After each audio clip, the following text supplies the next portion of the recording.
Next speaker is Mrs. Åsunn Lyngedal, Senior Advisor of the Port of Narvik. So now we have a little bit more northerner perspective. And Mrs. Åsunn Lyngedal is a lawyer by education and is now working as a Senior Advisor of the port at the Port of Narvik. And also connection with other modes of the transport. She is also very involved in the Ofoten Alliance, and she's very much working hard to lobby for the upgrading of the Ofoten railway and its connection further to Sweden through Kiruna, and of course the connection then down to the iron ore and the Botnian corridor and the connections, hopefully with Umeå and Vasa. We're going to hear what. Please, the floor is yours, Åsunn. Thank you. Last speaker before the coffee. So, but I see the other speakers has been swift with their time, so we'll be in time. I'm very happy to be invited here to talk about Narvik. The reason of the city, I live there, and the reason the city was built 120 years ago is that it was the shortest way to take out the iron ore from the north of Sweden. There were no inhabitants in Narvik before that, but they built a railway from Kiruna and down to the harbor of Narvik, and they built the harbor, and now the city has existed for 120 years. This is the reason why it's the most cost-effective way to take out the iron ore from Sweden. We have an ice-free port, ice-free waters, with the depth that can take the biggest ships that the iron ore industry uses. This is the LKAB terminal, and this is the harbor of Narvik. And here you can see the railway and road terminal, where we, which is very important to us. Some facts about the harbor, the things we have there. And Mr. Simpson, I have to say, I think you have some kind of responsibility also for us. As you all know, Norway is not part of the EU, but we're part of the core network, and we made it a part of the European Economic Agreement, which enlarges EU to Norway, Iceland, and Liechtenstein for many purposes, as you may know. There are two core ports in Norway. It's Oslo and it's Narvik. How come? Well, it's not us being very good at lobbying. It's because we have a large part of the amount of bulk that are shipped in the EU. So how are we connected to the EU system? We are a part of the core network, so we have decided to take in the maps and the rules and regulations, but we decided not to take part in the Connecting Europe facility. That's our government saying that we would be net contributors, so we don't want to be there. We're a bit sorry about that. Being a core port, it would have meant possibilities for us, but we're using it towards our government to say, well, then if you didn't want to be part of the CEF, you have to contribute even more to our development. I work a lot with the railway line. It's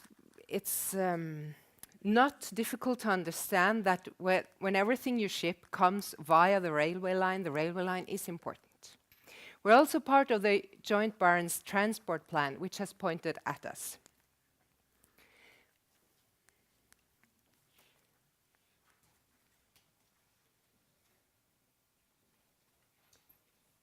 This is not exactly right, I think. The iron ore was there from the beginning, but in 1993 we discovered it was possible to take almost all the groceries that we use in the north of Norway via Sweden by train. The competitor to this line will be the trucks using the road. So this is the green way to supply the north of Norway. So almost everything we eat north of the Arctic Circle has come via Sweden. This has been a success because in the other way, you have something to take out of the north of Norway, and that's the fresh fish. The frozen fish has got the time to use boat, but the fresh fish has has a need for quick transportation, so it needs the train. This is one that's made by the fishing industries. It says now that 1 oil barrel is the equivalent in costs of a salmon. So I think the oil price is a bit up now, $42, but and the fish needs to be 5.2 kilos. We're going to grow when it comes to fish, and a lot of this fish, as you saw in this slide, are taken by car from the northernmost parts of Norway to Helsinki to be flown out for Asia and so on. Is that something we can work on here in together with you in the motorways in the Midway alignment? This is a traditional route from Narvik, which has been used sometimes, but there's not a lot of goods using these roads or railway lines today. This is a possibility we have now, and that is why we in Narvik has decided to join the Midway Alignment project. The building of the Norrbotniabanen will contribute to better railway systems in this region, and it will contribute for Narvik so that we can have more east-west transportations. As you know, most of the goods we use go north-south. These may be possibilities for the future. We also have this report that is important for us about the growth from the north, saying that if you want to make things happen, if you want to take part of the big possibilities in the north, you'd have to invest in infrastructure. Finland, sometimes they say they want an Atlantic connection. Well, Narvik is very close if you want that. There are two things that are important for us when it comes to building new markets out of Narvik. We need the railway connection to work well.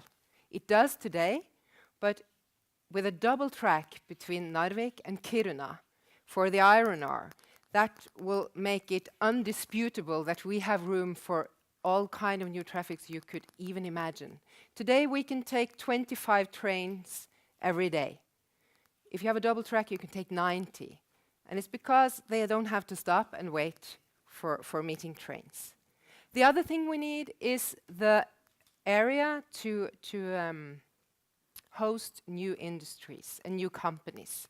So we have done a job together with the municipality, and this is our plan of the area that has been out on a hearing newly. This was in the picture you saw in the beginning.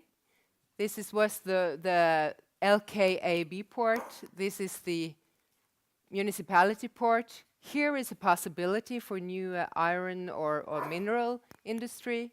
Here we are planning to put areas so that we can take more container activity. And here even, in the long run, in 30 years, if you find the big findings of minerals, we can even build more terminals there. Shell, that is a Dutch company, oil and gas, came to Narvik in December and decided to invest in our local LNG company because they saw that Narvik has a central position when it comes to distributing LNG on the North Clot or in the Barents region, if you want to say that.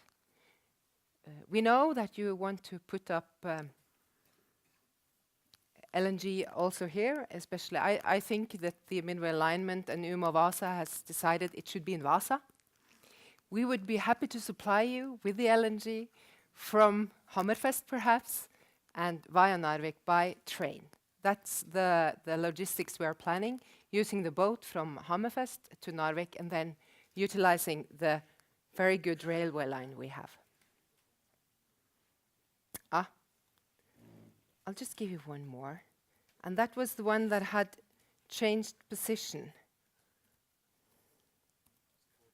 This. Because you had an infrastructure commission in Sweden, And they said something about, is it possible to turn where the goods are moving? Because it all goes north-south. So everything in the north of Sweden goes through Göteborg.